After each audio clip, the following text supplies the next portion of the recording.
আসসালামু আলাইকুম, welcome back to my channel. আজকের পর্বে তৈরি করে দেখাবো ছানার কালোজাম মিষ্টি বা লালমোহন মিষ্টি। খুবই সহজে ছানা দিয়ে এই কালোজাম মিষ্টিটি তৈরি করে নিয়েছি। যারা হুটহাট এরকম ছানার কালোজাম মিষ্টি তৈরি করতে চান, এই রেসিপি ফলো করতে পারেন। চলুন তাহলে দেখে নিই কীভাবে তৈরি করে নিব অসম্ভব মজার ছানার কালোজাম মিষ্টি। প্রথমে আমি শুকনো উপকরণ নিয়ে নিব। এখানে 1/4 কাপ ময়দা নিয়ে নিলাম, আর দিয়ে দিলাম হলো 2 চামচ পরিমাণ সুজি, 2 চামচ পরিমাণ চিনি, আর সাথে দিয়ে দিব 2 চিমটি পরিমাণ বেকিং পাউডার, আর দিয়ে দিব 2 চিমটি পরিমাণ বেকিং সোডা, অবশ্যই দেখতে পাচ্ছেন। আর এখানে দিয়ে দিব 3-4 চামচ পরিমাণ রান্নার তেল। প্রথমে আমি 1 চামচ দিয়ে দিলাম, পরে আরও 2 চামচ দিয়ে ভালো করে এই মিশ্রণগুলোকে মাখিয়ে নেব। অবশ্যই উপকরণগুলো ভালো করে মাখিয়ে নিতে হবে। আপনারা চাইলে তেলের পরিবর্তে ঘিটাও ব্যবহার করতে পারেন। সবগুলো উপকরণ ভালো করে মাখানো হয়ে গেছে, আমি এটা সাইডে রেখে দিলাম। আর একটা মিক্সিং বোলে আমি এখানে 1 কাপ পরিমাণ ছানা নিয়ে নিয়েছি। যারা ছানা তৈরি করতে পারেন না তারা আমার আগের মিষ্টি রেসিপিগুলো দেখতে পারেন, তার মধ্যে কিভাবে ছানা তৈরি করতে হবে সেটা ভালো করে দেওয়া আছে। তো ছানাগুলো আমি ভালো করে হাতের সাহায্যে কষলে নিচ্ছি।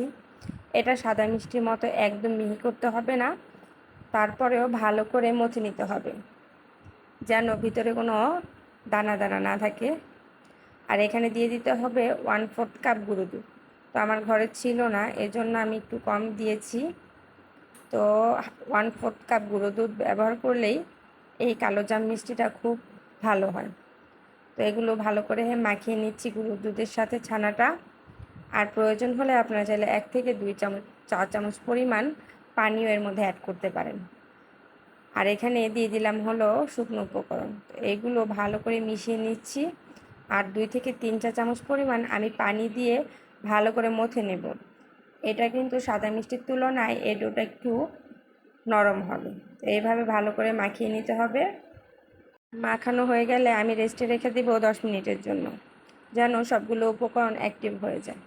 তো আবারও 10 মিনিট পর চলে আসলাম, ভালো করে আবারও হাতের সাহায্যে মাখিয়ে আমি মিষ্টি শেপ দিয়ে নিচ্ছি। আপনারা যে কোনোভাবে গোল কিংবা লম্বাটে তৈরি করে নিতে পারেন। কালোজাম মিষ্টিগুলো আমি একটু লম্বাটে তৈরি করে নিচ্ছি।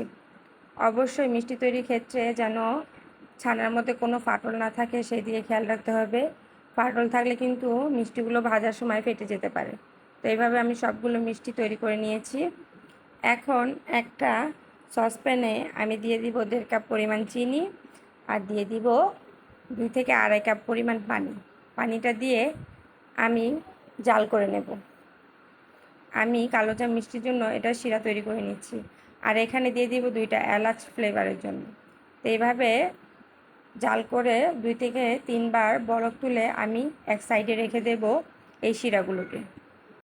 এই পর্যায়ে আমি কালোজাম মিষ্টিগুলো ভেজে নেব। এর জন্য এখানে আমি তেল দিয়ে দিচ্ছি। তেল অবশ্যই পর্যাপ্ত পরিমাণ দিতে হবে যেন মিষ্টিগুলো প্রায় ডুবে ডুবে যায়, তাহলে কিন্তু কালোজাম মিষ্টিগুলো ভাজা সুন্দর হবে।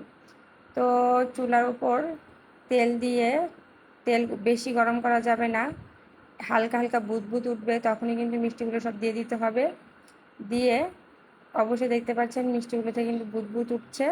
এটা কিন্তু হাই ফ্লেম না, প্রথমে মিডিয়াম আছে এই মিষ্টিগুলোকে ভেজে নিতে হবে আস্তে আস্তে, তারপরে উল্টিয়ে পাল্টিয়ে দিতে হবে। তো অবশ্যই দেখতে পাচ্ছেন আমি কিভাবে নাড়াচাড়া দিয়ে নিচ্ছি। কালোজাম মিষ্টি ভাজার ক্ষেত্রে অবশ্যই লক্ষ্য রাখতে হবে যে মিষ্টিগুলো অনবরত নাড়াচাড়া উপরে রাখতে হবে, তাহলে দেখা যাবে যে মিষ্টিগুলো এক সাইড থেকে পুড়ে যাবে না কিংবা লেগে যাবে না।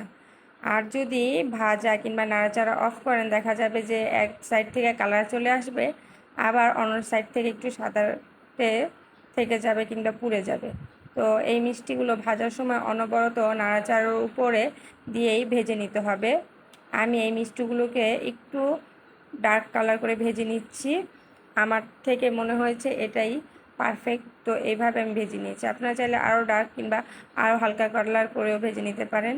তো এইভাবে আমি সবগুলো মিষ্টি ভেজে নিয়েছি। এখন আমি মিষ্টিগুলোকে তুলে নেব। তো মিষ্টিগুলো কালারটা কিন্তু দারুণ চলে এসেছে, অবশ্যই দেখতে পাচ্ছেন। এখন আমি তেলের থেকে এই মিষ্টিগুলো উঠিয়ে নেব। আর গরম থাকতে থাকতে আমি শিরার মধ্যে দিয়ে দিব। শিরাগুলো কিন্তু একটু গরম আছে, একদম বেশি গরম না। তো এভাবে আমি দিয়ে দিলাম, শিরার মধ্যে দিয়ে সারা রাতের জন্য রেখে দিব। তো তৈরি হয়ে গেল কালোজাম মিষ্টি। তো খুব সহজে শেয়ার করলাম। আল্লাহ হাফেজ।